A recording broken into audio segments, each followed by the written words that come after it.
Hello everybody, welcome to my channel. Today I'm going to show you how to make this split front floating card. It's got a piece that's missing so it looks like it's floating and the front is split so we can work out where the name came from. The greeting on the inside also happens to be the greeting on the front. It's got the piece missing and of course it's supported by the panel. It's not very complicated at all, so without further ado, let me show you how we make it.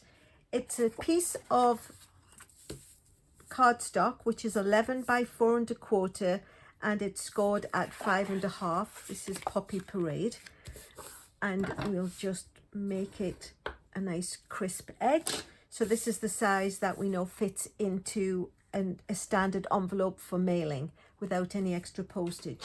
But what we're going to do is we're going to bring in the paper cutter and we're going to cut the pieces off. So each of the top and the bottom panels are 1 3/4 inches. So we'll line it up at the 1 3/4 inch mark and just cut that piece off.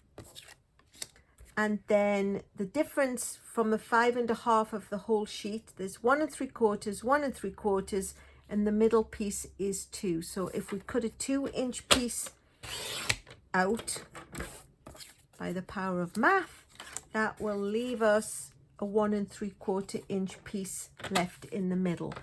And the 2-inch section we're going to use to make the panel. It just needs to be cut down a little bit. So it's actually 4 1/4 and we're going to cut it down to 4 1/8. So while we've got the paper trimmer out, line it up at 4 1/8 and slice that little piece off. And that will make the layer that we need. So let's go ahead and put the designer series paper onto the 2 panels. So these are 4 inches by 1 1/2, which fit nicely with the layer around on the 2 places that we need it to go. So let me just go ahead and get those stuck on quickly. Whoops.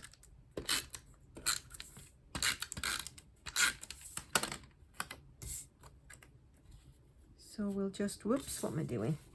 So we'll pop that on the top piece and then we'll go ahead and stick this to what will become the bottom piece. It's getting a little bit ahead of myself there, trying to stick it to the bottom of the card. So that piece and that piece is what makes the card. We've also got the inside piece so that you can stamp your greeting on and it will shine through. So this is just the usual 1/4 inch smaller layer. It's 4 by 5 1/4. So we'll stick that more or less in its usual place. And then this is the body of the card. As you can see, it's building up. We're going to stamp the giraffe, little giraffe guy. And the piece the giraffe sits on is actually 1 7/8 by 4. But the stamp itself is just about 1 7/8. So what I did was I've cut a piece that's a little bit bigger. It's the 4-inch deep, but I'm just going to show you how we get around that. So I'm just going to, hopefully my head doesn't get into the shot too. Bring it right down to the bottom. Let me try and get it in the shot as well. So I'm just going to line it up, keep my fingers crossed and hope for the best. Yay, it fitted. So then it's better to stamp it onto a bigger piece of paper and trim it down. So we know it's 4 inches tall. That's how tall it needs to be. And you can see the edge of the box and the edge of the tree are pretty much where they need to be. So I'm going to line it up on the paper trimmer at 1 7/8. And then I know when I cut this down, it's a little bit just at the edge. However, I'm going to colour it, and rather than you sit and watch me wade through all the markers, I already did one just for the quickness of the video. So I've got a piece of the granny apple green is 2 1/8 by 4 1/4. We've got the piece of red that came out of there, which was 2 inches wide, and we cut it down to be 4 1/8. And then this one is the 1 7/8 by 4, so they all just squeak on with the smallest little bit of border around, but it just blends in with all the colors. So let me go ahead and stick this on. So we'll layer the white layer with the giraffe onto the poppy parade. Oops. A little glue dot backing piece that I must have flang. I must have discarded at some previous point in time, and it's managed to make it back onto my adhesive. So there we have all the layers gathered together. So now you'll know if you've watched my videos before when we do the ZZ folds, you can't just put glue everywhere on the back of here because it might stick down your card. And the best way to do that is to do it on the flip side. So I've lined up the bottom of the card where it needs to be. And then I'm going to line this up. And then you know that you can't put can't put adhesive lower than this point, and you don't want to put it any higher than this point, because if it gets into this section, it's going to stick down to the card. So like I say, we've got these all lined up evenly. So if we put the adhesive here, we know it won't be any further. That one will down, and we don't want to go higher than this piece. So when we turn it over, again, we'll line this up so it stays in place. Turn it over so you can see it's even spaced on the top and the bottom, and I've got the same amount of layering to the sides. So now you can see there is no adhesive on the inside, and it's not going to stick our card down. Then I'm going to use the Deck the Halls. This giraffe guy came from Festive Fun, which goes with the lovely Merry Bold and Bright designer series paper.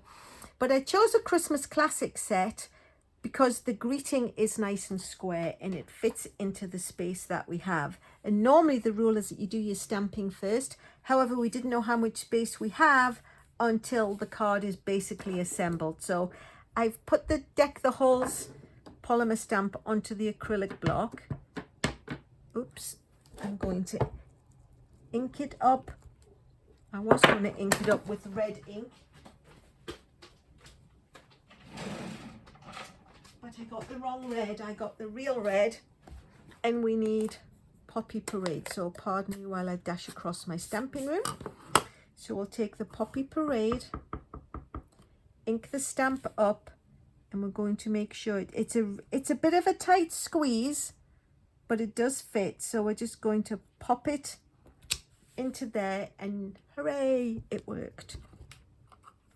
So last but not least is my favorite part, is just adding the bling. So we have these lovely iridescent adhesive back discs. They're not even rhinestones particularly, they're just discs, but they glisten and they glow, and they're in the lovely whimsical colors that match the designer series paper. So I'm just going to pop a few onto the card. So we'll put a granny apple green up there.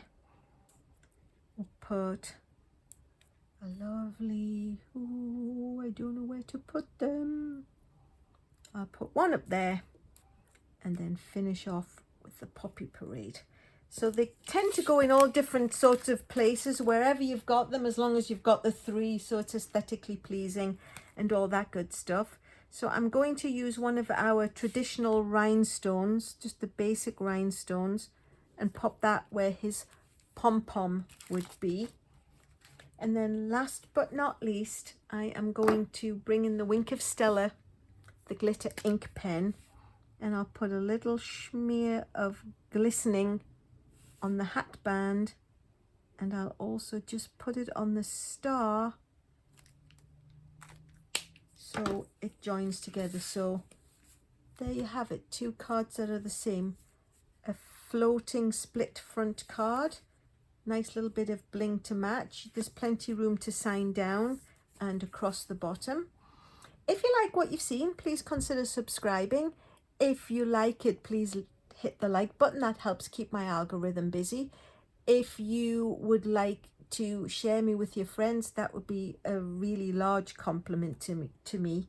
I'm also doing a few things over on my Facebook page. It's Alyson's Facebook/alysonstamps, and there's a lot more still photographs that are not necessarily particularly a technique that would come out on a Tuesday. And I also do lots of different lives if you wanted to follow along. And last but not least, thanks so much for watching.